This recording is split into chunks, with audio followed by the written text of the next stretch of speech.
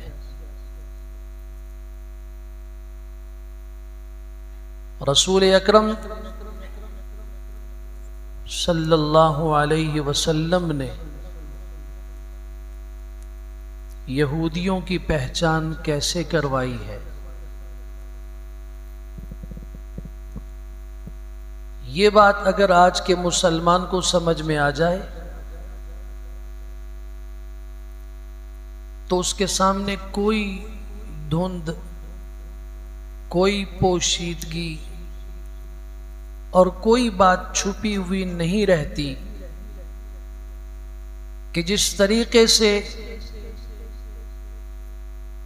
ہمیں کانٹے کا ڈر ہوتا ہے کہ یہ پاؤں میں چبھے گا، کپڑوں میں الجھے گا، نقصان پہنچائے گا، جس طرح جسم کے اندر نکلنے والا پھوڑا وقت پہ اس کا تدارک نہ کیا جائے، علاج نہ کیا جائے تو اس کی غلاظت اور اس کے جراثیم پھیل کر پورے جسم کو متاثر کریں گے۔ اگر ہم یہودیت کا تعارف قرآن مجید سے سمجھ جائیں تو قرآن مجید پڑھنے والے ادنا طالب علم کو بھی یہ بات معلوم ہے کہ قرآن مجید میں سب سے زیادہ جس قوم کا ذکر ہے وہ بنی اسرائیل ہے، یہودی ہے۔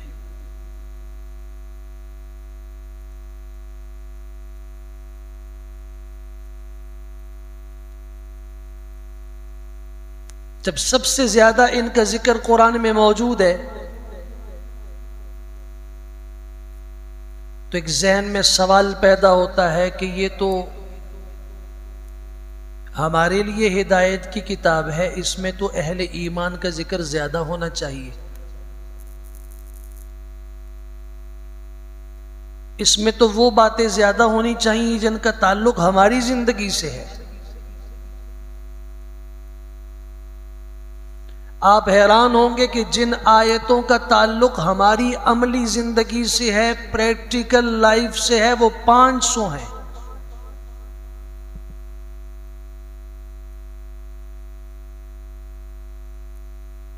6000 سے زائد آیات ہیں قرآن مجید کی۔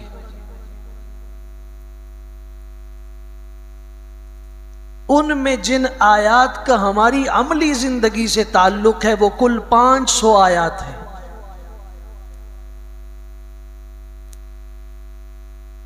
تو تقریباً سمجھ لیجئے کہ 6000 کے قریب آیات وہ ہیں جن کا تعلق ہماری عملی زندگی سے نہیں ہے۔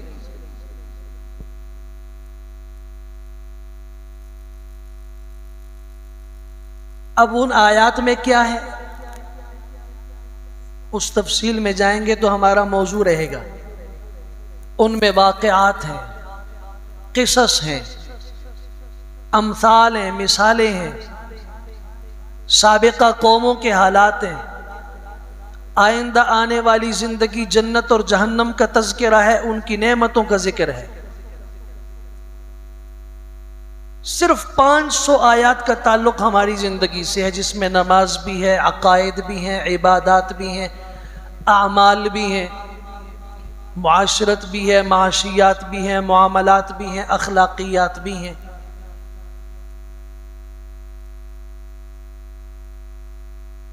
سب سے زیادہ ذکر کثرت کے ساتھ جس قوم کا ہے وہ یہودی ہیں، بنی اسرائیل ہے۔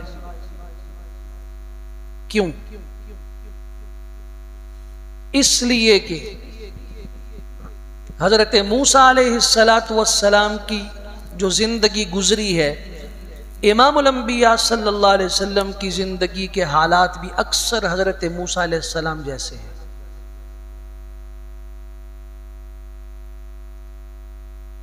موسیٰ علیہ السلام کی قوم نے حضرت کو قدم قدم پہ پریشان کیا،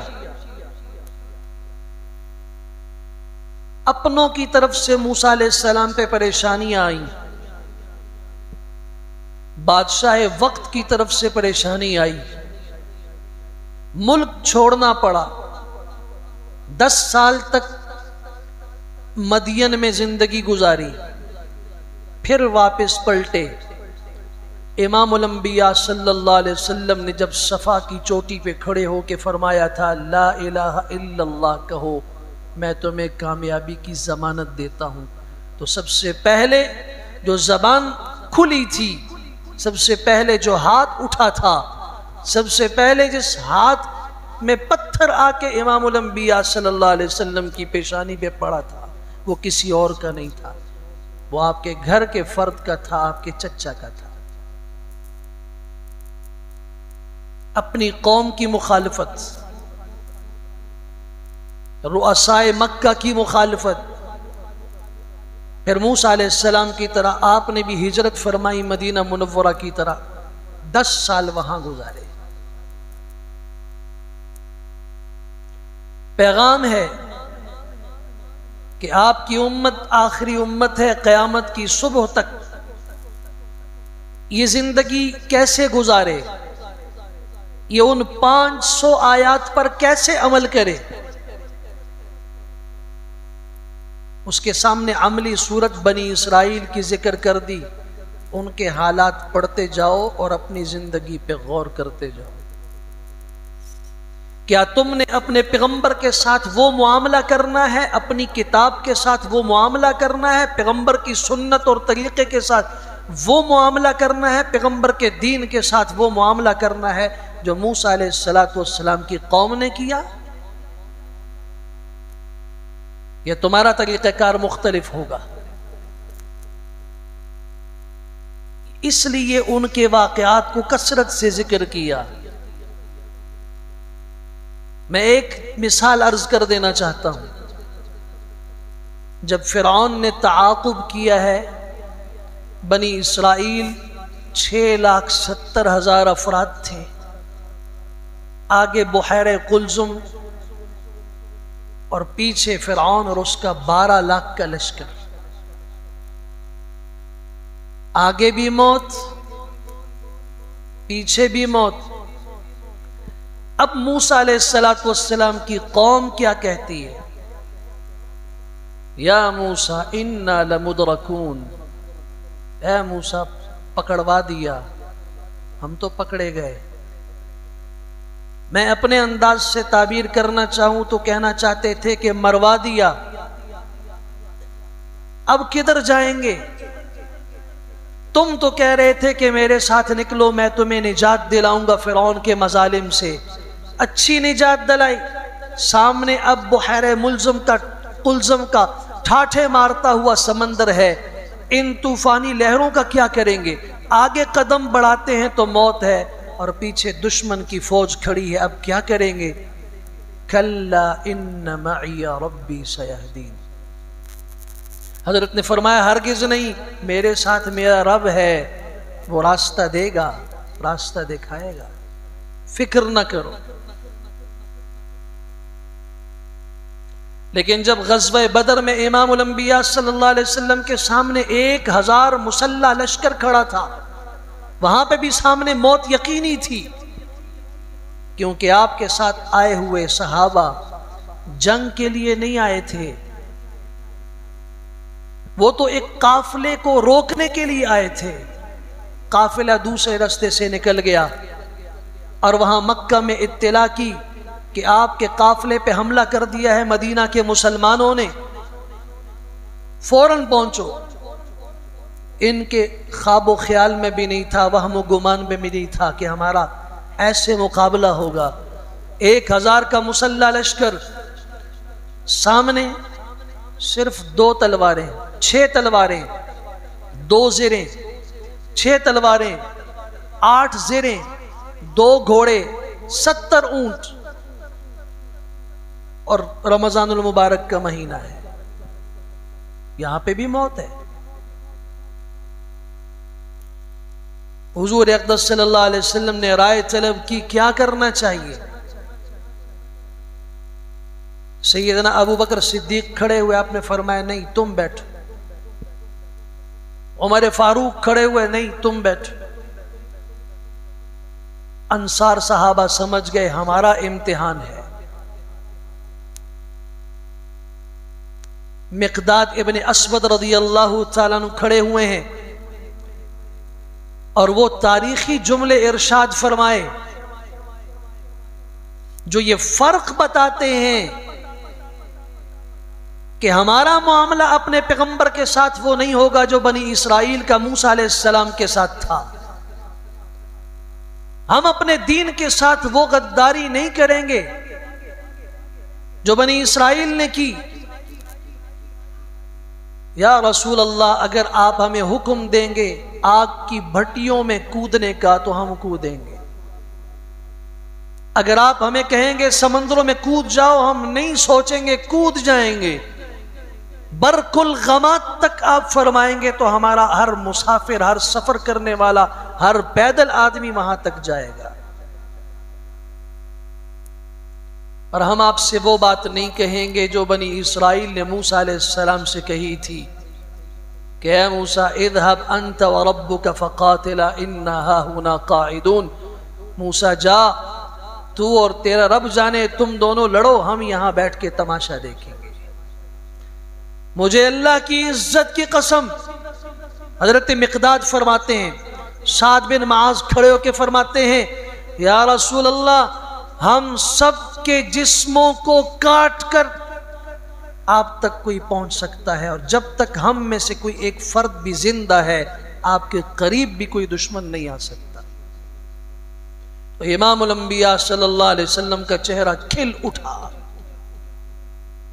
حضرات صحابہ، کبار صحابہ کہتے ہیں ہم اس وقت رشک کیا کرتے تھے مقداد کی قسمت پر کہ مقداد کے جملے نے حضور کو اتنا خوش کر دیا، آپ مسکرائے، کاش کہ یہ جملہ مقداد کی جگہ پہ میں نے کہا ہوتا۔ یہ جو کثرت سے بنی اسرائیل اور یہود کا ذکر قرآن میں ہے، یہ اس لیے ہے کہ تمہارے سامنے اللہ نے تصویر پیش کر دی دین پہ چلنا کیسے ہے، بنی اسرائیل کی طرح، یا پھر تمہارا چلنے کا وہ انداز نہیں ہوگا، تم قرابتیں قربان کرو گے، تم دین پر آنچ نہیں آنے دو گے، تم اپنے جذبات پہ پاؤں رکھو گے، تم اپنے رسوم و رواجات کو پاؤں تلے رون دو گے، اپنے دین پر ایک آنچ نہیں آنے دو گے۔ یہ بتانے کے لیے بنی اسرائیل کا تذکرہ کثرت کے ساتھ کیا ہے۔ یا اللہ، یہ کیسی قوم ہے۔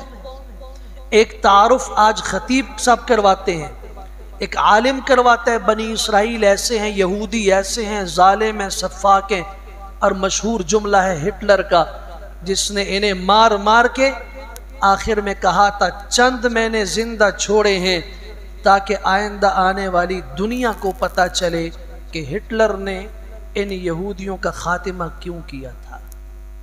تھوڑے سے چھوڑ رہا ہوں، یہ دنیا کو ناکوں چندنے چبوائیں گے تو دنیا کو پتہ چلے گا کہ میں نے ظلم نہیں کیا تھا۔ ایک تو یہ ہے، ایک تعارف قرآن نے کروایا ہے کہ یہ ایسی بدبخت قوم ہے جو اپنے آپ کو اللہ کا بیٹا کہتی ہے۔ ان کے مظالم سے اور ان کی سفاکیت سے اور ان کی گستاخیوں اور بے ادبیوں سے اللہ کی ذات کو بھی انہوں نے نہیں بخشا۔ تو مسلمان کہتا ہے کہ جی چھوٹے چھوٹے بچے ہیں دودھ پیتے ہوئے، ان کا کیا قصور تھا؟ قصور کی تم بات کرتے ہو؟ ایسی قوم سے جسے انسانیت کا درس کسی نے دیا نہیں ہے، جسے قرآن و سنت میں جانور سے بدتر کہا گیا ہے، جسے کتے سے بدتر کہا گیا ہے، جس کے علماء کو گدھے سے بدتر کہا گیا ہے۔ آپ سوچ سکتے ہیں یہ قرآن کہتا ہے ان کے علماء وہ ایسے بدبخت ہیں کہ قرآن کہتا ہے مثل الذین حملوا التوراة ثم لم يحملوها كمثل الحمار، گدھے کی طرح ہے۔ ان کے مستجاب الدعوات کو قرآن نے کہا فمثلہ کمثل الکلب، کتے کی طرح ہے یہ۔ جب ان کے عابد اور زاہد کا یہ حال ہو اللہ کی نظر میں، اور جب ان کے علماء کو گدھا اللہ فرما رہے ہوں، تو پھر مجھے بتائیے وہ انسانیت کا درس سیکھ سکتے ہیں؟ انہیں احساس ہو سکتا ہے کہ بچہ کسے کہتے ہیں، مسجد کسے کہتے ہیں، اللہ کا گھر کسے کہتے ہیں، انبیاء کی سرزمین کس چیز کا نام ہے؟ قرآن نے کہا، یہ کہتے ہیں کہ نحن ابناء اللہ و احباؤہ، ہم اللہ کے بیٹے ہیں، ہم اللہ کے محبوب ہیں۔ یہ اللہ کی کم گستاخی ہے کہ جو اللہ اولاد سے پاک ہے، ہمارے اس شخص کو، اس بزرگ کو، اس بچے کو جسے قرآن پڑھنا نہیں آتا، سورۃ الاخلاص اسے بھی آتی ہے، ساری زندگی نماز میں سورۃ الاخلاص کی تلاوت کرتا ہے، اس میں وہ کہہ رہا ہوتا ہے قل هو اللہ احد، میرا اللہ اکیلا ہے، اللہ الصمد، وہ بے نیاز ہے، اسے کسی کی ضرورت نہیں، اور اس کے بغیر کسی کی ضرورت پوری نہیں ہو سکتی۔ لم یلد ولم یولد، نہ وہ کسی سے جنا ہے، نہ اس سے کوئی جنا گیا ہے، نہ کسی کا باپ ہے، نہ کسی کا بیٹا ہے۔ ایک چھوٹا سا بچہ، اسے بھی پتا ہے اور اپنی زبان سے وہ کہہ رہا ہے کہ میرا اللہ جہاں شریک سے پاک ہے، جہاں احتیاج اور ضرورت سے پاک ہے، وہاں میرا اللہ ماں باپ سے اور اولاد سے بھی پاک ہے، بیوی سے بھی پاک ہے۔ اور یہ بدبخت اپنے آپ کو اہل علم کہتے ہوئے کہتے ہیں نحن ابناء اللہ، ہم اللہ کے بیٹے ہیں۔ ان کا تعارف قرآن سے سیکھو، قرآن کھولو، پڑھو ذرا، قرآن مجید نے کیا کہا کہ یہ بنی اسرائیلی کیسے تھے۔ یہ سورہ مائدہ کی آیت نمبر 18 ہے، نحن ابناء اللہ، ہم اللہ کے بیٹے ہیں، وَأَحِبَّاءُ، اللہ کے محبوب ہیں۔ قل، آپ کہہ دیجئے فَلِمَ يُعَذِّبُكُمْ بِذُنُوبِكُمْ، اچھا تم اللہ کے بیٹے ہو تو اللہ تمہارے گناہوں کی تمہیں سزا کیوں دیتا ہے؟ باپ کسی بیٹے کو سزا دیتا ہے؟ وہ تمہیں عذاب کیوں دیتا ہے؟ پھر ان کی گستاخی دیکھیے، لَقَدْ سَمِعَ اللَّهُ قَوْلَ الَّذِينَ قَالُوا إِنَّ اللَّهَ فَقِيرٌ، اللہ نے ان لوگوں کی بات سن لی جنہوں نے کہا اللہ فقیر ہے، وَنَحْنُ أَغْنِيَاءُ، ہم مالدار ہیں۔ سورۃ آل عمران پڑھو، ہم امیر ہیں، ہم مالدار ہیں، اور ہمارا اللہ فقیر ہے۔ وَقَالَتِ الْيَهُودُ يَدُ اللَّهِ مَغْلُولَةٌ، ایسے بدبخت جو اپنے اللہ کو کہیں کہ اللہ کنجوس ہے، بخیل ہے، اللہ کے ہاتھ بندھے ہوئے ہیں۔ پھر اللہ کا غضب دیکھیے، غلت ایدیہم، اللہ فرماتے ہیں ان کے ہاتھ بند ہیں، یہ بدبخت کنجوس ہیں۔ وَلُعِنُوا بِمَا قَالُوا، جو ان کی زبانوں سے نکل رہا ہے اس کی وجہ سے ان پہ اللہ کی لعنت برس رہی ہے۔ یہ تعارف جو قرآن کروا رہا ہے، یا ایہا الذین آمنوا لا تتخذوا اليہود والنصارى اولیاء، ایمان والو یہود و نصارہ کو کبھی دوست نہ بناؤ، اللہ کیوں نہ بنائے؟ آج تو دنیا گلوبل ولیج بن گئی ہے، آج تو دنیا میں باتیں انسانیت کی ہو رہی ہیں، اور آج ہمیں کہا جا رہا ہے کہ مذہب بعد میں ہے، انسانیت پہلے ہے۔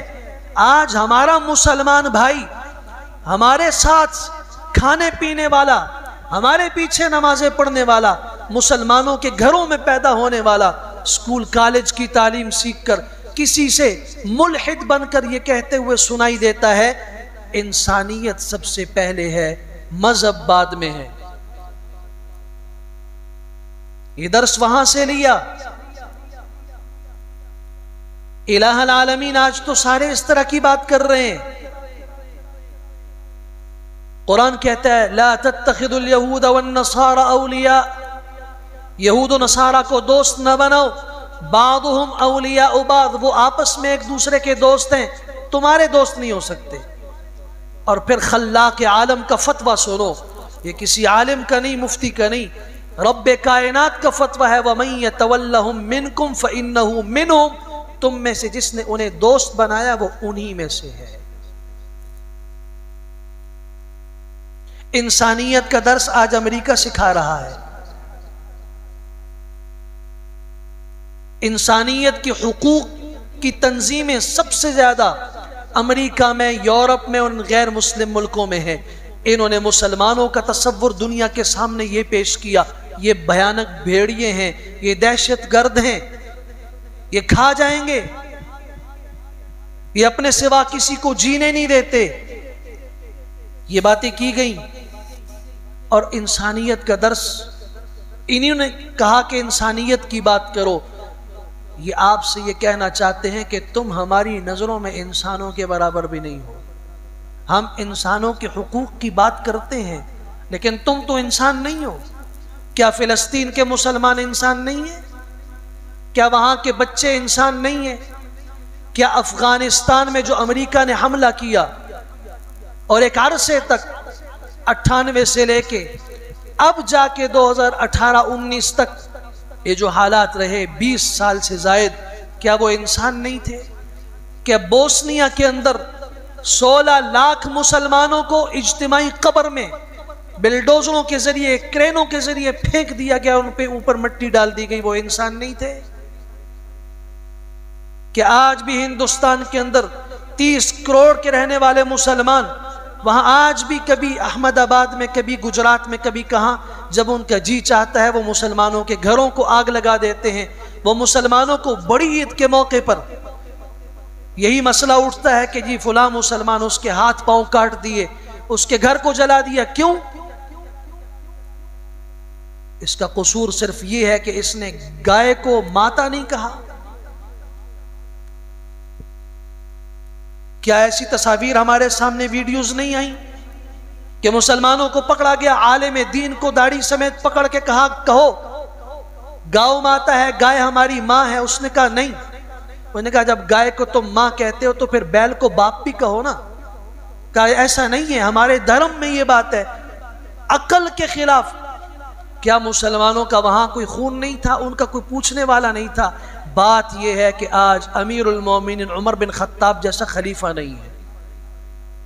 خلافت کا نظام جب سے امت مسلمہ سے اٹھا اور جمہوریت کی لعنت کی دلدل میں امت کو ڈال دیا گیا، جہاں عالم دین کا ووٹ ایک عام آدمی کے ووٹ کے برابر ہوتا ہے، تو وہاں گدھے اور گھوڑے کی تمیز نہیں رہتی، وہاں انسان اور انسان کی تمیز نہیں رہتی۔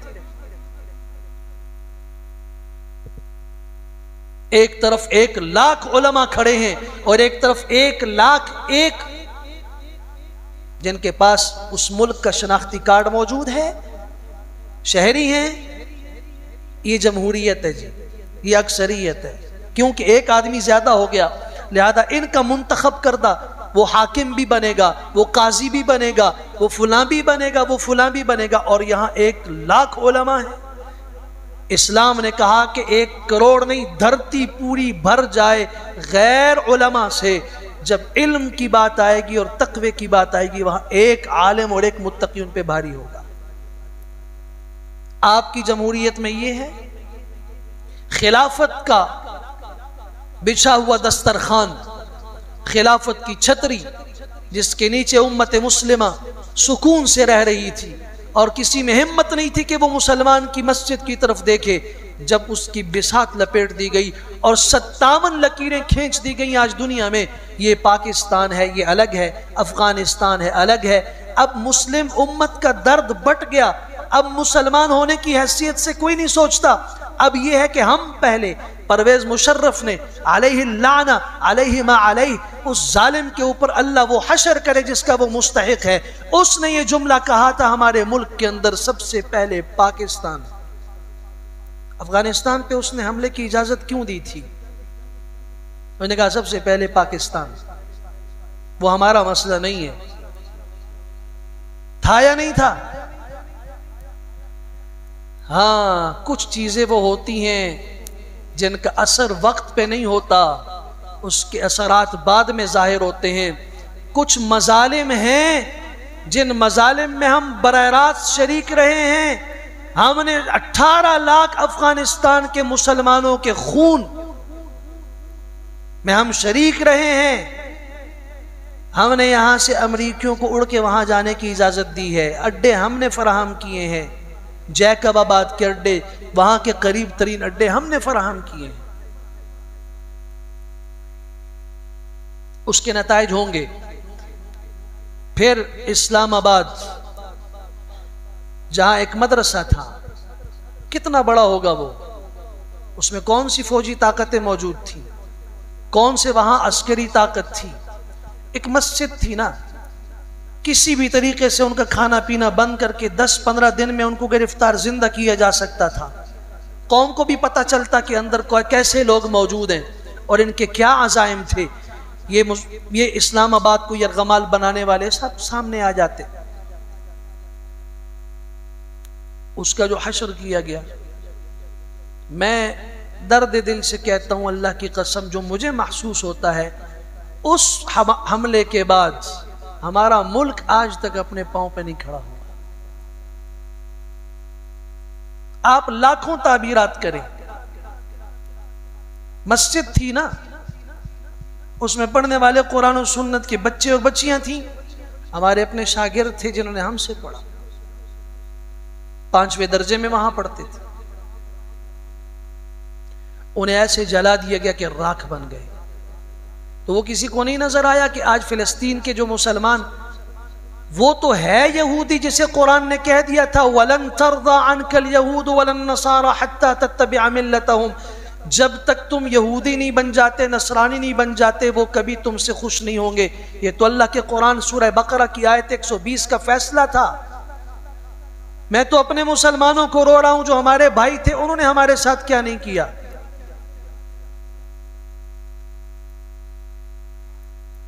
اس دنیا میں مسلمان کے لیے جگہ نہیں ہے، یہ بات طے ہے، یاد رکھیے۔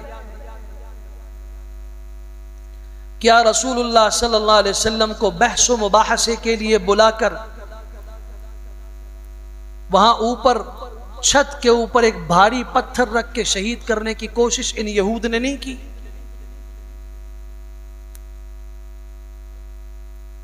وہ تو رب کی ذات ہے، جو بچانے والی ذات ہے، جس نے جبرائیل کو بھیج کے کہہ دیا تھا کہ آپ واپس ہو جائیں۔ انہوں نے کہا آئیے نا، جبرائیل نے کہا ایک قدم آگے بڑھایا تو اوپر دیکھیے چھت کے اوپر پتھر رکھا، یہ گرا کے آپ کے سر کے اوپر آپ کو ختم کرنا چاہتا۔ پھر کیا اس عورت نے آپ کو دعوت کر کے بکری کے گوشت میں زہر ملا کے نہیں کھلایا تھا؟ یہ یہودی عورت نہیں تھی؟ کیا قرآن مجید نے نہیں کہا تھا یا ایھا الذین آمنوا لا تقولوا راعنا، راعنا نہ کہو؟ یہ تمہارے پیغمبر کا مذاق اڑا رہے ہیں، یہ کہتے ہیں راعینا ہمارا چرواہا ہے، راعنا ہمارا بے وقوف ہے۔ ایسے الفاظ بھی نہ استعمال کرو جن میں بے ادبی کی بو پیدا ہوتی۔ کیا قرآن کا اعلان نہیں تھا لا تتخذوا بطانة من دونکم؟ اٹھاؤ چوتھے پارے میں سورت آل عمران کی آیت 118، قرآن کے سمجھانے پہ قربان جائیے، لیکن مسلمان قرآن کی طرف آئے تو صحیح۔ ایمان والو لا تتخذوا بطانة من دونکم، ایمان والوں کو چھوڑ کے، مسلمانوں کو چھوڑ کے کسی سے اپنے راز کی بات بھی نہ کرو۔ کوئی یہودی ہے، کوئی نصرانی ہے، کوئی ہندو ہے، کوئی سکھ ہے، آج یہ تمہارا دوست بنا ہوا ہے، راز کی بات نہیں کہنا۔ الہ العالمین کیوں؟ فرمایا لا یعلونکم خبالا، یہ تمہیں نقصان پہنچانے میں کمی نہیں کرتے، جب ان کا موقع چلا یہ تمہیں نقصان پہنچائیں گے۔ وَدُّوا مَا عَنِتُّمْ، ان کی تو چاہت یہی ہے کہ تم مشقت میں پڑے رہو۔ قَدْ بَدَتِ الْبَغْضَاءُ مِنْ أَفْوَاهِهِمْ، ان کے منہوں سے، ان کی زبانوں سے بغض کی بو آتی ہے۔ وَمَا تُخْفِي صُدُورُهُمْ أَكْبَرُ، ان کے سینوں میں جو اس کے پیچھے بغض چھپا ہے وہ تو اس سے بھی بڑا ہے۔ یہ زبان سے نہیں چھوڑتے تمہیں، ان کے دلوں میں کیا ہوگا؟ لَتَجِدَنَّ أَشَدَّ النَّاسِ عَدَاوَةً لِلَّذِينَ آمَنُوا الْيَهُودِ، سورہ مائدہ آیت 82 کھولو، کتنی واضح آیت ہے کہ کائنات میں ایمان والوں سے سب سے زیادہ دشمنی کرنے والا، نفرت کرنے والا طبقہ اور قوم یہودی قوم ہے۔ میرے پاس وقت نہیں ہے کہ میں اس آیت کے محاسن کھولوں، کتنی تاکیدات ہیں اس کے اندر۔ لام تاکید ہے، نون تاکید ثقیلہ، لَتَجِدَنَّ، ضرور بالضرور آپ پائیں گے، اشد الناس عداوہ، لوگوں میں ایمان والوں سے سب سے زیادہ دشمنی کرنے والا طبقہ الیہود، وہ یہودی ہے۔ یہاں تک کہ یہ مشرکین سے بھی بڑھ کر تمہارے ساتھ دشمنی رکھنے والے ہیں۔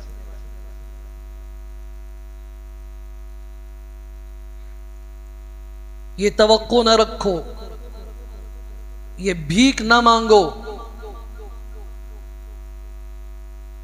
اور یہ بھول جاؤ کہ ہمارے رونے سے اور ہماری سسکیوں سے اور ہمارے آنسوؤں سے انہیں کچھ رحم اور ترس آ جائے گا۔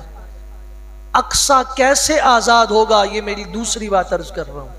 قرآن مجید میں بہت آیات ہیں، میں نے کچھ آیات ذکر کر کے ان کا ایک مکروہ چہرہ آپ کے سامنے ذکر کیا ہے، کیونکہ جب ہم بات کرتے ہیں تو آپ حضرات کے ذہن میں یہ ہوتا ہے کہ علماء ممبر پہ بیٹھتے ہیں، جوش خطابت میں ان کو نہیں پتہ ہوتا کہ یہ کیا کہہ رہے ہیں۔ میں نے اللہ کے قرآن سے بتایا اور سنجیدہ طریقے سے بتا رہا ہوں۔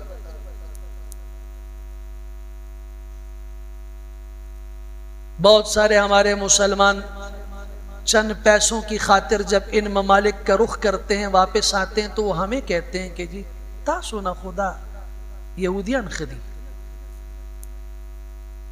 میں اللہ کی قسم کھا کے کہہ رہا ہوں، کل پشاور سے واپسی پر سفر میں مغرب کی آذان کے وقت ادھر آذان ہو رہی تھی، اشہد ان لا الہ الا اللہ، ادھر سے ایک دیندار آدمی صاحب شریعت، میں اس کو جانتا ہوں، یہیں کا ہے، ہری پور کا، 50 روپے کے کرائے کے اوپر اس کی زبان سے یہ جملہ نکلتا ہے، تاسو منی اسرائیل خدا مسلط کی، تاسو لدا شنستر کی خدی، وہ ان کو کہہ رہا 50 روپے کے اوپر۔ میں نے کہا بابا یہ میں دے دوں گا، اتنی بڑی آفت نہ لاؤ، ہمارے اوپر اسرائیل کو کیوں مسلط کر رہے ہیں؟ ہم تو دعائیں کر رہے ہیں یا اللہ ان ظالموں کے اوپر لعنت کر، اور ہم نہیں کر رہے امام الانبیاء صلی اللہ علیہ وسلم کی قنوت نازلہ کا ترجمہ پڑھو ذرا، اللہم لعنہم، اللہ ان پہ لعنت کر، اللہم اقتلہم بددا ولا تبق منہم احدا، اللہ ان میں سے ایک فرد کو بھی زندہ نہ چھوڑ۔ ہم تو ان کے لیے وہ دعائیں کرتے ہیں، وہ بد دعائیں کرتے ہیں، تم 50 روپے کے لیے اٹھ کر ہمارے اوپر اسرائیل کو بھی مسلط کر رہے ہو، امریکہ کو بھی مسلط کر رہے ہو۔ اور یہ بات ہم سب کرتے رہتے ہیں، چھوٹی چھوٹی باتوں کے اوپر۔ بل زیادہ آگئے تو اس سے تو بہتر تھا کہ چین نل کر چھوڑائیں ساتھ، کہتے ہو نہیں کہتے ہو آپ لوگ کہ ہمارا پاکستان چین ہو جائے؟ آٹے کی تھیلی تھوڑی سی بہتر مہنگی ہوئی، یہ ساڑھے کول تو پڑوس میں افغانستان پڑے ہندوستان بہتر ہے، اس سے تو بہتر تھا کہ پاکستان نہ آزاد ہوتا۔ کیا کہہ رہے ہو آپ کو کچھ آزادی کی قیمت ہے؟ اللہ کا شکر ادا کرو، اور ایک صحابی نے صرف اتنی بات کی تھی کہ اگر کل میرا مقابلہ کافروں سے ہو تو ان کو میں بتا دوں گا. آپ نے فرمایا صلی اللہ العافیہ، اللہ سے عافیت مانگو. یہ بات نہ کہو اللہ کو یہ جملے پسند نہیں ہیں. صلی اللہ العافیہ، اللہ سے عافیت مانگو. ہاں جب میدان میں اترنا پڑے اور پھر دشمن آ جائے تو پھر پیٹھ نہ دکھاؤ، پھر جم جاؤ، موت آتی ہے تو آ جائے، پھر واپس نہ پلٹو. لیکن اس سے پہلے اللہ سے خود نہ مانگو کہ اللہ ہمارے اوپر فلاں کو مسلط کر، ہم کریں گے، فلاں کو ایسا کر دیں، ہم ایسا کر دیں. مسجد اقصی کیسے آزاد ہوگی، کشمیر کیسے آزاد ہوگا، فلاں ملک کیسے آزاد ہوگا، مسلمان کیسے آزاد ہوگا؟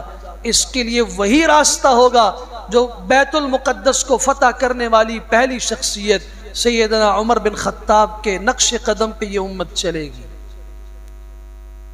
اصل مدعا کی طرف آؤ، مسئلہ سمجھو. صرف حضرت عمر نے جب فتح کیا تھا، حضرت کی کیفیت کیا تھی؟ کیا بیت المقدس پہنچ کے جنگ ہوئی ہے؟ تاریخ کھول کے دیکھو، بیت المقدس فتح ہو رہا ہے، جنگ نہیں ہوئی. خود ان کے راہبوں نے، علماء نے چابیاں اٹھا کے بیت المقدس کی امیر المومنین کے ہاتھ میں دی. لیکن کیا طریقہ تھا؟ سب سے پہلی بات کلمہ طیبہ جسے ہم زبان سے پڑھتے ہیں، لا الہ الا اللہ محمد الرسول اللہ، اس پہ استقامت ہوگی، زبان سے نہیں. اس پہ جب تک استقامت نہیں ہے، میں اپنے آپ سے یہ پوچھوں کہ میں لا الہ الا اللہ محمد الرسول اللہ تو پڑھتا ہوں، لیکن میں تو اپنی خواہش کو جو میرے اختیار میں ہے، میری وہ خواہش جو میرے اختیار میں ہے، میرے وہ بیوی بچے جو میرے اختیار میں ہیں، وہ جب بے دینی کرتے ہیں، کیا میں ان کو روک سکتا ہوں؟ اور روکنے کی کوشش کرتا ہوں؟ نہیں کرتا. تو جب میں لا الہ الا اللہ کے لیے اپنا جذبہ نہیں قربان کر سکتا، میں جان قربان کر سکتا ہوں؟ میں بیوی کو بیوہ بنا سکتا ہوں؟ میں یہ سوچ بھی سکتا ہوں کہ میں شہید ہو جاؤں اور میرے بچے یتیم ہو جائیں؟ میں تو اپنا جذبہ نہیں قربان کرتا. سیدنا عمر بن خطاب جیسا خلیفہ چاہیے جو سواری پہ سوار ہے. میں نے پہلے بھی عرض کیا تھا، سواری پہ سوار ہے، کچھ دیر وہ جاتے ہیں، پھر ان کا ایک ساتھ خادم ہے. جب خلافت ہوتی ہے نا تو پھر سیکیورٹی گارڈز کی ضرورت نہیں ہوتی، پھر یہ ضرورت نہیں پڑتی کہ جی اب ایک فلاں چھوٹا سا ایک ہمارا ناظم صاحب آ رہے ہیں اور ہمارے جناب ایس ایچ او صاحب آ رہے ہیں اور ہمارے فلاں صاحب آ رہے ہیں، ان کے لیے پوری ٹریفک روک دی گئی ہے. مدینہ منورہ سے لے کے فلسطین بیت المقدس تک کلومیٹر خود دیکھ لیجئے، سرچ کر لیجئے کتنا سفر بنتا ہے. ایک سواری ہے، ایک غلام ہے، اور جب قریب پہنچتے ہیں تو غلام سواری پہ ہے اور حضرت نیچے ہیں، اور کپڑوں میں پیوند لگے ہوئے ہیں، اور حضرت مسلسل مدینہ سے نکل کے وہاں فلسطین پہنچنے تک قرآن مجید کی تلاوت کر رہے ہیں. اور جس وقت یہود سے ملاقات ہو رہی ہے، ابو عبیدہ ابن الجراح رضی اللہ عنہ کمانڈر ان چیف ہیں، اسلامی لشکر کے سپہ سالار ہیں، جو وہاں پہ مذاکرات کے لیے کھڑے ہیں، اور فتح تقریباً ہو چکی ہے، بس امیر المومنین کو دیکھنے کا اور ان کے ہاتھ میں چابی دینے کا انتظار ہے. حضرت آتے ہیں، ابو عبیدہ سے پوچھا جاتا ہے یہ امیر المومنین جو سواری پہ سوار ہے؟ کہا نہیں، ہمارے امیر المومنین وہ ہیں جن کے ہاتھ میں اونٹ کی مہار ہے، سورہ یاسین کی تلاوت کرتے ہوئے آ رہے ہیں، قرآن کی تلاوت کرتے ہوئے آ رہے ہیں. اللہ کی قسم جب تک کلمہ طیبہ پہ استقامت نہیں ہوگی اور یہ امت قرآن کی طرف پلٹ کے نہیں آئے گی، اس کا مزاج قرآن کا نہیں بنے گا، اس وقت تک بیت المقدس تو نہیں، آپ کا گھر بھی آزاد نہیں ہو سکتا، آپ کا گھر آزاد نہیں ہو سکتا.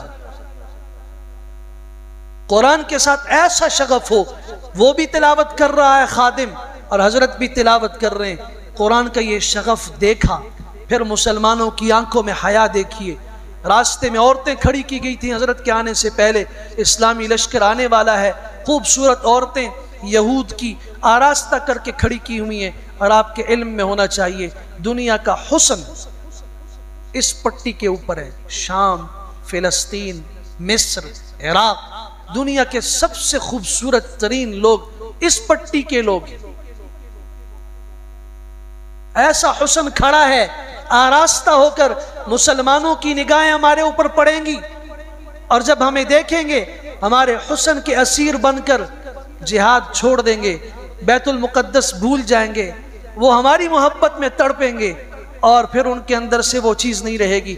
ابو عبیدہ نے ان سے کہا، ایک خطاب کیا، مسلمانوں تم مدینہ منورہ چھوڑ کے یہاں آئے ہو، پیغمبر کا شہر چھوڑ کے آئے ہو، وہاں کی نمازیں چھوڑ کے آئے ہو، پیغمبر کے پڑوس کو چھوڑ کے آئے ہو، ایک مقصد کو لے کے آئے ہو، وہ مقصد اپنی نگاہوں میں رکھنا، اپنے دل کی تختیوں پہ اس کو لکھے رکھنا، وہ مت بھول جانا یہاں آ کے مال پہ تمہاری نظر پڑ جائے۔ ہو سکتا ہے در و دیوار پہ یہاں جواہرات لگے ہوں، ہو سکتا ہے کہ وہاں سونے ہوں اور وہاں قیمتی چیزیں ہوں، تم ان کے پیچھے پڑ جاؤ، ہو سکتا ہے کہ عورتوں کے حسن کے پیچھے پڑ جاؤ، نہیں، تم محمد الرسول اللہ کے غلام ہو، تم لا الہ الا اللہ کے جھنڈے کے نیچے اس کلمے کے لیے نکلے ہو۔ یاد رکھنا دشمن کا ایک حربہ ہے آخری، اس نے عورتوں کو کھڑا کیا ہے۔ مسلمان جو بھی آیا ہے اللہ کی رضا کے لیے، وہ اپنی نگاہوں کو زمین کے اوپر رکھے، نگاہ کو اٹھا کے بھی نہ رکھے۔ جب یوں لشکر آیا ہے اور سب کی نگاہیں نیچے ہیں، عورتیں گنگنا رہی ہیں اور انہیں آوازیں دے رہی ہیں، اور ایک مسلمان کی نگاہ اٹھی نہیں کہ اس طرف دیکھیں کہ یہ کیا ہو رہا ہے۔ بیت المقدس کے دروازے پہ پہنچے ہیں، تب انہوں نے کہا، ان عورتوں نے کہا، یہ آنے والے وہ لوگ نہیں ہیں جنہیں ہم سمجھ رہے تھے، اللہ کی قسم یہ زمین پہ اترے ہوئے جنت کے فرشتے ہیں۔ ایسی حیا جب تک مسلمانوں کی نگاہ میں نہیں ہوگی، اس وقت تک بیت المقدس کی فتح، حضرت عمر جیسی عاجزی، کس عاجزی کے ساتھ آ رہے ہیں، خلیفہ کو ایسا ہونا چاہیے۔ پھر امام الانبیاء صلی اللہ علیہ وسلم نے فرمایا، دنیا کی محبت جب تک تمہارے دلوں میں ہے اور جب تک موت کی نفرت تمہارے دلوں میں ہے، اس وقت تک دنیا کی قومیں تمہارے اوپر ایسی ٹوٹ پڑیں گی جیسے بھوکے لوگ کھانے پہ ٹوٹ پڑتے ہیں۔ یوشک ان تداعى علیکم الاکلہ، ان تداعى علیکم الامم کما تداعى الاکلۃ علی قصعتها۔ ان قریب ایک زمانہ آئے گا، دنیا کی ساری قومیں تمہارے اوپر ٹوٹ پڑیں گی جیسے بھوکے لوگ کھانے پہ ٹوٹتے ہیں۔ یا رسول اللہ ومن قلۃ نحن یومئذ، کیا ہم کم ہوں گے تعداد میں، تھوڑے ہوں گے اس لیے؟ فرمایا نہیں، ولکنکم کثیر، تعداد تمہاری بہت زیادہ ہوگی، ولکنکم غثاء کغثاء السیل، لیکن کثرت کے باوجود تم پانی کے اوپر تیرنے والی جھاگ کی طرح ہوگے۔ جھاگ ہوتی تو زیادہ ہے لیکن قیمت اس کی کچھ نہیں ہوتی، اس کا وزن نہیں ہوتا۔ اس کی وجہ کیا ہے؟ آپ علیہ السلام نے فرمایا، اس کی وجہ یہ ہوگی، اللہ تعالیٰ تمہارے دشمن کے دل سے تمہارا روب نکال دیں گے، ان کے دل میں تمہارا ڈر نہیں رہے گا، اور تمہارے دلوں میں ان کا خوف ڈال دیں گے۔ اس کی وجہ کیا ہوگی؟ دو وجوہات آپ نے بتائی، حب الدنیا وکراہیت الموت، یہ سنن نبی داؤد کی حدیث ہے۔ امام الانبیاء صلی اللہ علیہ وسلم کے غلام اور خادم، آزاد کردہ غلام حضرت ثوبان رضی اللہ عنہ نے اس کو نقل کیا ہے، دنیا کی محبت، موت سے نفرت، یہ دنیا کی قوموں کو تمہارے لیے، تمہارے اوپر مسلط کر کے تمہیں ان کا لقمہ بنا دے گی۔ حیا اور شرم کا زیور ہوگا، تب مسلمان جہاں قدم رکھے گا وہ جگہ خود بچتی ہوئی آئے گی، اور جب دل میں صرف اللہ کا خوف ہوگا، لا یخافون فی اللہ لومۃ لائم، ساری دنیا کچھ بھی کہے، ملامت کرے، اچھا کہے، برا کہے، کوئی پرواہ نہیں، ان کے دل میں صرف ایک اللہ کا خوف ہوگا۔ اس کا نتیجہ یہ ہے کہ پھر اللہ تعالیٰ جس طرف یہ اکیلا قدم اٹھائے گا، یہ جنگل میں راستہ بھٹک جائے گا سفینہ کی شکل میں، تو جنگل کا بادشاہ شیر دم ہلاتے ہوئے آئے گا اور دھاڑتے ہوئے اس کی آواز سن کر یہ کہے گا، میں رسول اللہ کا غلام ہوں، میں پیغمبر کا ساتھی ہوں، جنگل میں ساتھیوں سے راستہ بھٹک گیا ہوں، تو تم جنگل کے شیر اور بادشاہ ہو، مجھے راستے کی ضرورت ہے، تاریخ پڑھو اپنے صحابہ کی، تاریخ پڑھو ایمان والوں کی، تاریخ پڑھو جن کے دلوں میں حقیقت میں لا الہ الا اللہ محمد الرسول اللہ کی عظمت تھی، تو پھر وہ شیر دم ہلاتے ہوئے پیٹھ نیچے کر کے کہتا ہے میرے اوپر سوار ہو جائیے، اور آ کے وہ وہاں پہ چھوڑ دیتا ہے جہاں باقی صحابہ موجود ہوتے ہیں۔ پڑھو ذرا تفسیر ابن کثیر اور ان کی البدایہ والنہایہ، ابن الاسیر کی الکامل فی التاریخ پڑھو، تاریخ بغداد پڑھو، مسلم امت کا وقار تمہیں معلوم ہو، تنے تنہا ہے۔ اور پھر ذرا مراکش کی فتح کا حال بھی دیکھو، جہاں کے لوگ کہتے ہیں کہ عقبہ ابن نافع کو رضی اللہ تعالیٰ آگے نہ جائیے، یہ دنیا کا خطرناک جنگل ہے، یہاں بھیڑیے ہیں، شیر ہیں، سانپ ہیں، جو گیا واپس نہیں آیا، نہ جائیے۔ انہوں نے کہا محمد الرسول اللہ کے غلام ہیں، ہم تو کلمے کو لے کے دنیا کے آخر ایک کونے تک جائیں گے، اور جہاں اسلام کا جھنڈا ہم لگا سکتے ہیں وہاں لگائیں گے، نہیں پلٹیں گے واپس۔ وہاں پہ داخل ہو کر تاریخ کبھی پڑھ کے دیکھیے ذرا، امیر لشکر کھڑے ہو کے اونچی جگہ پہ پتھر پہ کھڑے ہو کے اعلان کرتا ہے، جنگل کے شیروں، بھیڑیوں، جنگل کے درندوں، جانوروں، تمہیں پتہ ہونا چاہیے آج پیغمبر کے غلام اور اس کے صحابہ مسلمان تمہارے مہمان بنے ہوئے ہیں۔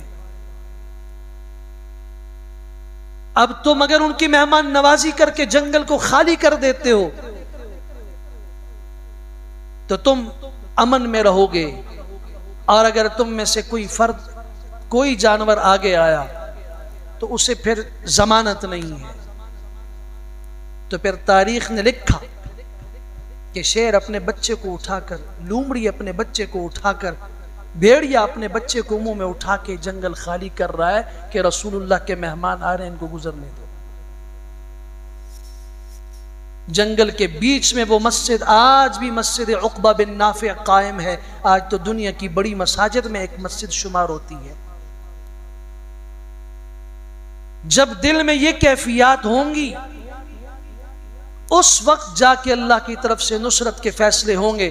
وہ اللہ اس وقت بھی اسی طاقت کے ساتھ رب تھا، اس کی طاقت کو آج بھی زوال نہیں آیا، اس کی طاقت میں کمی نہیں آئی۔ کمی آئی ہے تو اس کے ساتھ تعلق میں اس امت کے تعلق کی کمی آئی ہے۔ وہاں کے آنسوں کے دو قطرے، رونے کے دو جملے حالات کو بدل دیا کرتے تھے، اور یہاں کون ہے جو ان حالات کے اندر جس کی رات ان مظلوموں کے لیے رو کے گزری ہو؟ بتاؤ نا کون سی مسجد ہے جس کے نمازیوں میں آج فجر کے اندر اضافہ ہوا ہو؟ چلو ہم غافل ہیں، ہم میں اللہ بھول گیا، ہم نماز کو بھول گئے۔ اب تو امت کے اوپر ایسا وقت آ چکا ہے کہ ہم اور کچھ نہیں کر سکتے، رو کے اللہ کو تو کہہ سکتے ہیں کہ اللہ ان کی نصرت فرما۔ ہم قنوت نازلہ نماز فجر میں پڑھی جا رہی ہے، کون ہے ایک نمازی کا اضافہ ہوا ہو حرام؟ بتائیے تو صحیح، ایک نمازی بڑا ہو۔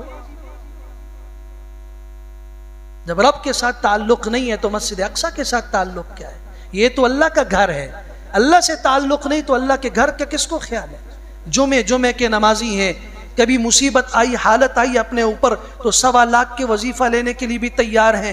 اپنے اوپر ذرا سی تکلیف آئی، قرض کا بوجھ چڑھا، کوئی لمبا وظیفہ بتا دیجئے، گھنٹوں اس کے لیے تیار ہیں۔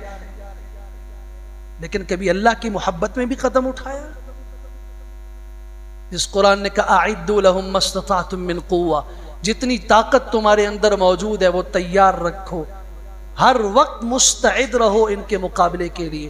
نہ ہم تو مقابلہ نہیں کرتے، ہم تو انہیں اپنا بھائی سمجھتے ہیں، ہم تو انہیں مسیحا سمجھتے ہیں، ہم تو انہیں اس حد تک سمجھتے ہیں کہ ان کے ہاں تو جانوروں کے بھی حقوق ہیں۔ حضرت آپ کو پتہ نہیں ہے، ہمارے ہاں تو یہ ہے، وہ وہاں تو کتوں کے بھی ایسے حقوق ہیں، وہاں تو جانوروں کے بھی ایسے حقوق ہیں، وہاں فلاں کے بھی ایسے حقوق ہیں۔ بالکل ہوں گے، بالکل ہوں گے، مجھے اختلاف نہیں ہے، میں نہیں گیا، مجھے نہیں پتا، آپ کی بات پر مجھے اتفاق ہے، لیکن میں آپ کی بات سے زیادہ اللہ کے قرآن پہ یقین رکھتا ہوں، جس نے کہہ دیا تھا یہ کبھی تمہارے نہیں ہو سکتے، کبھی تمہارے نہیں ہو سکتے۔ 19ویں صدی اور 20ویں صدی کے آغاز میں یہی ہمارے بھائی تھے آج جو مظلوم ہیں، جن کی نسلیں پٹ رہی ہیں، انہی کو ہمارے علماء نے کہا تھا فتویٰ دیا جامعہ ازہر نے، فتویٰ دیا دارالعلوم دیوبند نے، فتویٰ دیا حرمین نے، پوری دنیا نے فتویٰ دیا کہ ان یہودیوں کو زمینیں نہ بیچو. یوں لگ رہا ہے کہ یہ لوگ کل تمہارے اوپر زندگی تنگ کریں گے. ہمیں پیسے دے رہے ہیں، ہم اپنی زمین بیچ رہے ہیں، یہ کیا کریں گے ہمارے ساتھ؟ ذرا اس تاریخ کو پڑھ لینا. اس وقت بھی مولویوں کو انہی لوگوں نے گالیاں دی، اور ہمارے یہی مسلمان کہتے تھے کہ جی کیا ہوگا اس کا. اس کا نتیجہ آج سامنے ہے، اور پھیلتے پھیلتے آج مسلمان یہ مطالبہ کر رہے ہیں کہ مسجد اقصی ہمارے حوالے کرو، اس پہ تمہارا کچھ نہ ہو، باقی خیر ہے. اللہ تعالیٰ ان کی نصرت فرمائے، اور اللہ تعالیٰ ہمیں بیداری عطا فرمائے، اور اللہ ہمیں ان حالات میں جو ہماری ذمہ داری ہے بحیثیت مسلمان کے، اللہ اسے بہتر سمجھنے کی، ادا کر سکنے کی توفیق عطا فرمائے. وآخر دعوانا الحمدللہ رب العالمین.